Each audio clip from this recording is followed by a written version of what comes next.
Welcome back, it's me Lou, and I'm here for another action figure unboxing and review. Today I am looking at this, Star Wars, the Black Series. And we have Dark Side Vision Rey from Rise of Skywalker. Okay, so I've been looking forward to this figure. I know it came out many months ago, but I think I acquired it maybe I want to say a few weeks back. And I've been meaning to look at it, but I just haven't had the time. So with Rey, she comes from the new Star Wars sequels, and she has a very, I don't know. She's had a lot of action figures, and for me, this is the one I just really kind of wanted because it's so different and unique, than the previous figures. Most of the figures, I mean. Her costume changes from movie to movie, but they're essentially kind of still the same aesthetic. You know, there just might be some slight color changes or whatever, and her hairstyle might change a little bit, but this is the one I really wanted. I kind of wanted a Sith version of Rey. I like her. I like the look of this. It's a little bit more grim, it's a little bit more dark. It looks to me like a much more sophisticated, serious take on the character. And I just like the way this action figure captures that. In terms of the packaging, it's the newer Black Series style of packaging. They still retain the black, but instead of having the red spines like the older packaging, this has that kind of embankment on the one side, and it features the character portrait, which is really cool. The boxes are even color coordinated. I can't remember if that's by movie or by I don't know, Wave. I don't know, it's been a while. Let's read her little bio.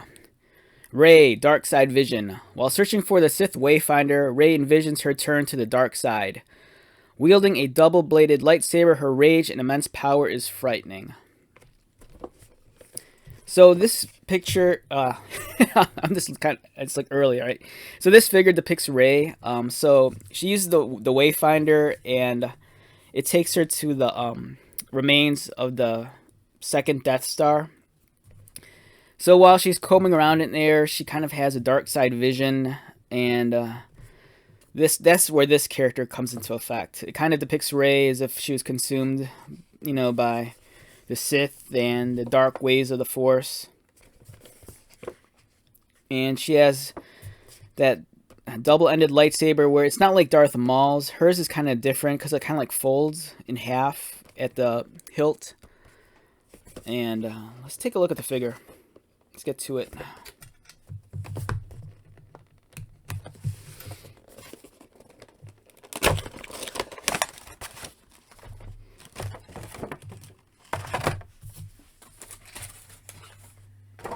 Alright, first impressions while the figure's still in the tray. I'm very impressed. If you've seen my videos, I gush over really good sculpting and, this detail, the attention to detail, and this figure is no exception. There's this really beautiful texture sculpted into her dress or in her robes, and I'm not sure how well the camera's going to catch it, but it's such a fine, kind of I want to say woven look, but it's just amazing to look at, because this figure uses plastic as opposed to the soft goods, and I'm not a big fan of soft goods on action figures. I prefer softer plastics. It seems like there's more care put into it. They're better thought out. Plastic cloth, though, it hinders the movement of the character and the figure, but I think it provides for a higher sense of detail, and it just looks better. This does come with a cloth cape, which is it seems kind of backwards because, in all honesty, the cape isn't I think as important as the dress is. And I think they should just went all out and just made this a plastic cape.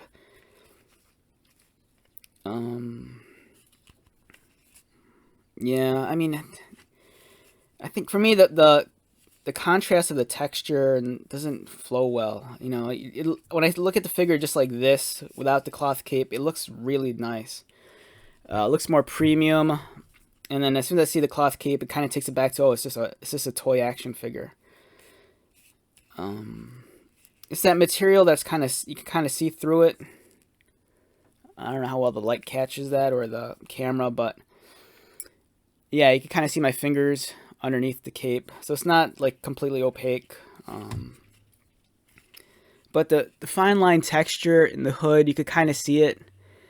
It's sculpted throughout, and it looks really beautiful. You have it on her hood, you have it on her arms, her top, her lower dress, and underneath.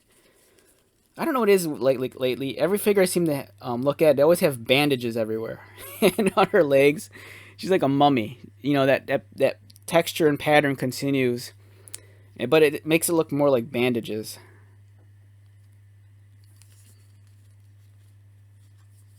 So, you know, this is a plastic, but it's pliable enough that it's not going to hinder movement. It just looks funny. But then again, when are you going to have her, you know, be standing or kicking up like this?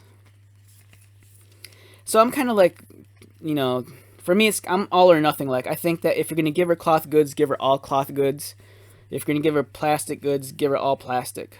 There's no reason why they shouldn't have given this cape plastic material, just because her leg movement's going to be hindered enough as it is. So it's, at that point, it's like, you know, just do this plastic, and this, you know, she's only going to be posable one way anyways. But, you know, if you're going to go cloth cape, give her the cloth bottom.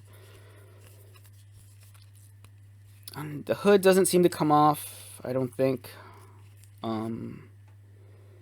which hinders her head movement. I can't really get in there to move her head around. But that's alright. Oh, it's such a nice looking figure. So, I think like a figure like this would complement Emperor Palpatine really well. You know, if you want to like have some sort of like weird, I was gonna say old man fantasy or something, but wow, she has like a weird butterfly joint. I didn't notice that until just now. And it's stiff. I've said this in other videos. I'm not a big fan of the butterfly joint. It's supposed to allow movement so that figures can bring their arms in at the chest, and it also allows them to pull their shoulders back. But a lot of the time, it's either too tight and it doesn't want to move, or it does move and then the range of motion, it's like it doesn't make a difference at all. And in this case, one of the butterfly joints wants to move, and it doesn't feel right. It feels kind of gummy, so I'm not sure if it's stuck. And then the other one's just stuck altogether. It's like being stubborn. It doesn't move at all. Whereas this one will move, but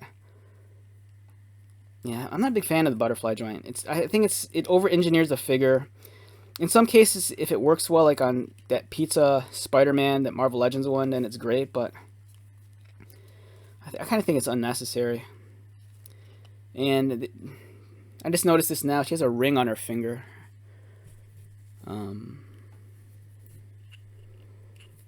I'm not sure what that represents, because I don't remember having a ring on in the other movies. Maybe it's like Kiss the Ring. Maybe it's like a mob thing. Who knows? Yeah, it's a cool figure. I mean, if I had to rate this numerically, I'd easily say my first thought was a 7. Just because there's something about it. I think visually, just looking at it, I think it's striking just because of the amount of detail and the texture. But I don't know. I think there's just something. It's like, for me, it's like a weird. I don't know. I can't put my finger on it. But as much as I like the aesthetic of the character, in terms of an action figure, there's something off about it. I'm not sure if it's the articulation. It doesn't want to do all the things I kind of want it to do. Like, its arms rotate, but it's like she can't rotate her arms straight up. just because of the way the socket is, her arm will like kind of go out. So if you look at it, it rotates out. It doesn't just rotate straight. When I say rotate straight, I mean just like for example, this figure, it just rotates straight. You see how the arm is just remains straight. This one, when you try to rotate the arm up, it kicks out, and you can't pull it in. The head, I'm not a big articulation guy, but articulation is really hindered by a lot of stuff. Like this hood kind of prevents you from fiddling with the head too much. She has waist swivel, elbow swivel, the elbow bends, her wrists twists, and she has she can kick out and do all this, do all the stuff you expect. But I don't. It's a figure I think that looks best if it remains static. This is the kind of look. It's very reminiscent of Anakin at the end of Revenge of the Sith when they're executing the order, and then he's marching up to the Jedi Temple with his with the 501st. It kind of has that whole like Sith Emperor vibe with the way the hood kind of starts from the top and this kind of goes out down the shoulders. Man, I think that looks really cool. But at the same time, as much as I like it, I think there's something very stoic about this figure. This isn't the kind of figure where you want it to be doing like high-end super kung fu action poses.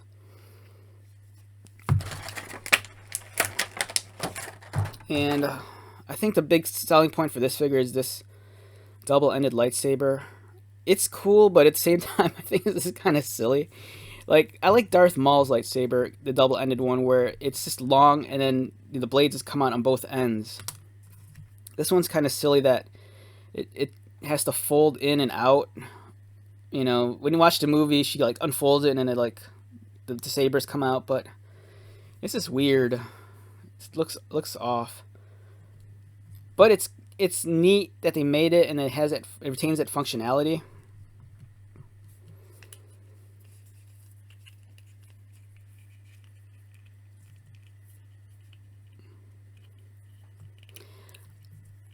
It seemed kind of dumb though that I'm kind of against the idea of her wielding a double-ended lightsaber, because if she's related to Palpatine, I kind of would have preferred it if they kind of gave her a saber where the hilt was like Palpatine's, where his is very different than the other Sith and Jedi's lightsabers, and I think they should have gave her something more along the line of his saber aesthetic. It's a good figure nonetheless. Like I said, for me, it's visually striking, but in terms of the mobility of it, and it's hindered by a lot of things. Like, I don't mind the fact that it's that this is plastic. It's gonna restrict the leg movement a little, but at the same time, it just bothers me that her upper torso movement's kind of restricted, and it's not necessarily because of the hood, but more so like the way the shoulders were engineered. It'd be nice if her range of motion was better, and everything just feels harder to move, and it's just tight. It's not as flowing as I'd like. And I just noticed this now. She doesn't have a bicep swivel, but it's made up for by the fact that she has elbow swivel, which I think in some cases might be better, because then it doesn't cut into the arm and break that illusion. So I think it's a nice figure. While we're at it, let's take a look at some other Rey action figures. Okay, so we have the original Force Awakens Rey. It's weird. These figures are so old by now. This came out like in God, what was it? 2014 or something. And I remember when the Force Awakens Black Series figures came out. They were like super impossible to find initially. Black Series figures were already out for a couple of good number of years already at that point. And when the Force Awakens, at least where I live, it seemed like when the Force Awakens came out, it renewed the interest in collectors for getting back into Star Wars. And because I think for a lot of people, it just it was nice to start at ground zero again. I I'm a big fan of the prequels, and I know a lot of people, a lot of people didn't like the prequels or whatever, but I think for a lot of Star Wars fans that took some time off from collecting, when the Force Awakens came out, it kind of rejuvenated their love for the franchise and for collecting action figures and that kind of thing. And Toys R Us would do those midnight releases, which were really awesome. And I remember going to the midnight release for the Force Awakens toys, and the one thing everybody wanted, like everyone wanted the Black Series figures. People weren't too concerned about collecting the 3 3/4 figures anymore. They wanted the more detailed, larger figures, and figures like Rey her specifically was impossible to find. And I want to say, if I remember correctly, when Force Awakens came out, they didn't produce enough of this 6-inch Rey Black Series figures, but I think they didn't produce enough Rey figures, period. So a lot of people were clamoring, and getting on Disney and Hasbro, how come, you didn't produce enough of the main character? Is it, was it a issue because it was a female character? And, I think historically speaking, female action figures didn't always sell as well as the male ones. But if you consider the demographic, especially in the 80s and 90s, action figures are predominantly a boy toy. And, boys, they collect action figures, and there's a reason why they didn't produce as many Princess Leia's as they did, Luke Skywalker's, because boys, I think back in the 80s and 90s, just prefer to play with the male characters. And this is how it was. So when the Black Series Force Awakens figures came out, there was a shortage on this Rey figures in general. And I think, months later, they just dumped a whole bunch of them on us, and everyone that wanted one got one, and a lot of them just kind of, I think, warmed up the pegs for a long time. But at the time, I thought this was a pretty decent figure, but looking at where toy engineering is now and paint application, it definitely feels very dated. And then we come along to this. Here's another Rey action figure. I want to say this is from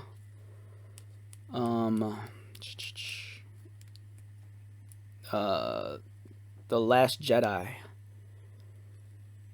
I think it's from The Last Jedi. And I want to say initially, I think this figure might have seen 2 releases. There was initially the San Diego Comic-Con exclusive that came with Old Man Luke. I remember I purchased that on eBay, and then I sold it maybe a year later, just because they released the figure singly.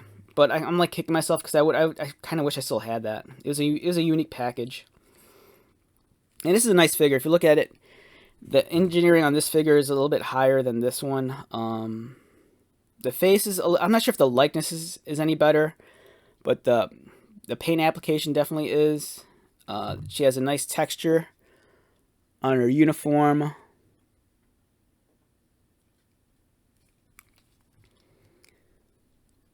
It's nice and crisp. It looks great. She has a whole, and I love this detail also.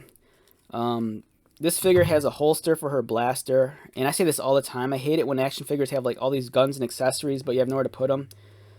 So it's neat that she can actually put her blaster in the holster. She has such a unique looking blaster also. That's the one thing I really like about Star Wars, and then something I appreciate is that every main hero character, they have a very signature looking weapon.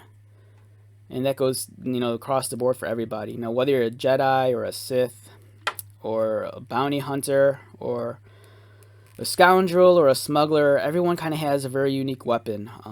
This is her blaster. Han Solo gave it to her, but it's very uniquely shaped. Just like how Han Solo's blaster is very unique to him.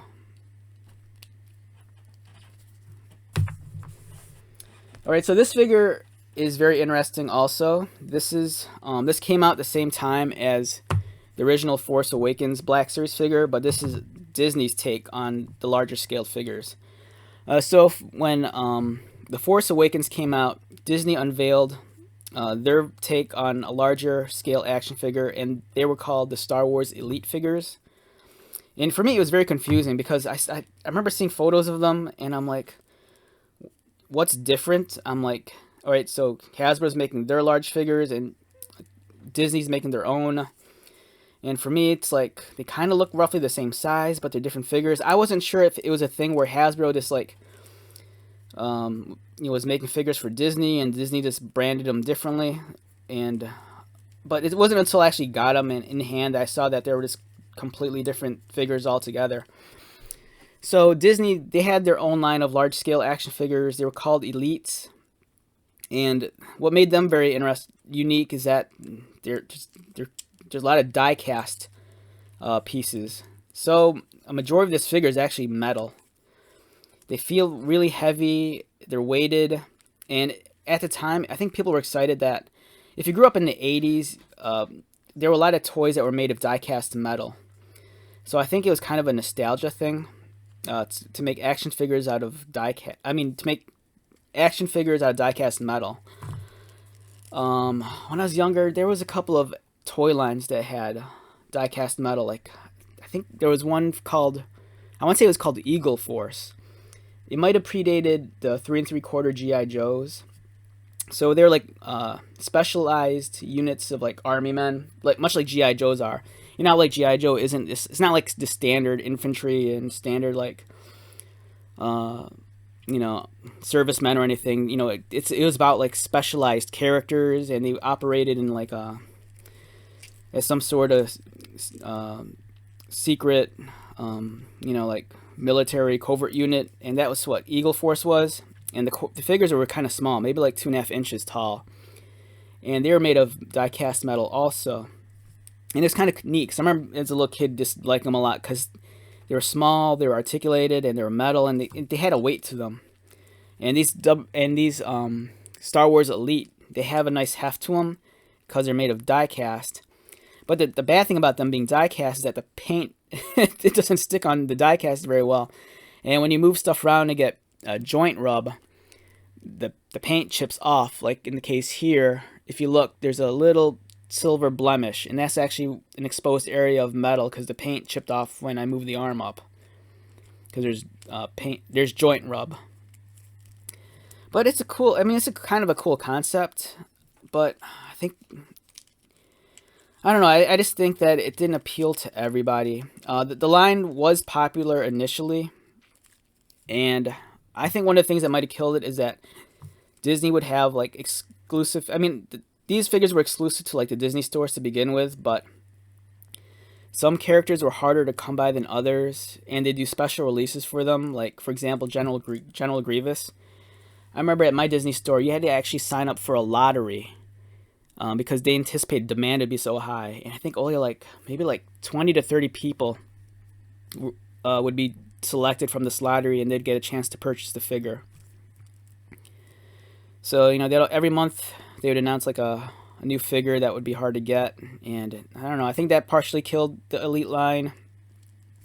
And then when Rogue One came out, I think they went nuts and made like they gave us something that the Hasbro Black Series never gave us. They gave us the entire cast of Rogue One, so you could assemble the actual full team in the Disney store scale figures. So you even got Bodhi Rook, and that was awesome. But those figures, they sold at first, but then towards the end, they'd just be stuck in clearance forever. And I think at that point, Disney kind of realized making figures out of die-cast metal wasn't profitable because, for one, metal is more expensive than plastic, and the popularity kind of slowed down on them, especially since I think a lot of people just preferred Black Series. For me, I think the Elites was a better display piece, but in terms of having an action figure to handle, the Black Series by Hasbro is definitely the way to go. And over here we have a Rey action figure. This one is I did a couple of reviews on these. I covered a Black Panther, a Han Solo. So this is a bargain figure. It's made by Hasbro. You can often find stuff like this in Walmart at the checkout counter. They're kind of like near the impulse stuff where you can find like bubble gum and like those bootleg headphones and USB battery banks. And you might be able to find these at Walgreens for slightly higher prices. These come in under $10. I think Walgreens might have had these for $5.99 or $6.99. And it's a really nicely sculpted action figure. The only thing is it's predominantly hollow. And you only get really 3 points of articulation. The head moves, and then the arms move. These figures are sub 6 inches, so you're looking at something that's probably going to average 5.5 inches to 5 3/4. And even though they're budget figures, don't take these figures lightly, because the amount of detail and sculpting that goes into them is, I think the sculpting's on par with a Black Series figure. And in some cases, I think it might even look more detailed, just because since they're made of a harder plastic, you can kind of get deeper cuts and finer details. The only thing is that the paint application is very minimal. It's not what you'd expect if you got like a $20 figure. But you get what you pay for, and this is a budget figure. But for the price you pay, I think the quality is incredibly high. And it's a nice display piece. If you're not a stickler about articulation, and you just want like a Star Wars Rey action figure to stand on a shelf or on your desk at work, this is a great option. You know, it's cheap, it looks nice, and it's, you know, they're pretty solid. And then we come to this. This was a gift. My brother got this for me. It's a Bandai figure.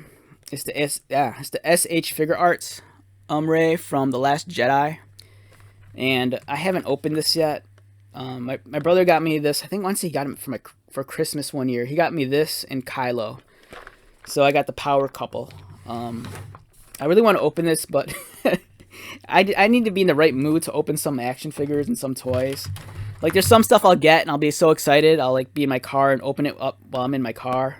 And there's other stuff I get that, as much as I'm excited for it and I really want to play with it or open it, it's like sometimes I just have to be in the right mood and the stars have to align.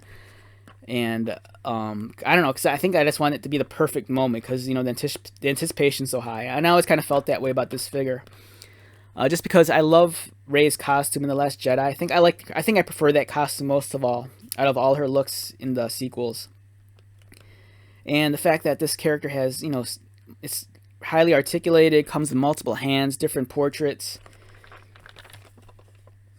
It's a really beautiful figure, and I think one of these days I'm gonna fix myself up a nice steak dinner, take this figure out on a date, and crack open a bottle of wine before I open it.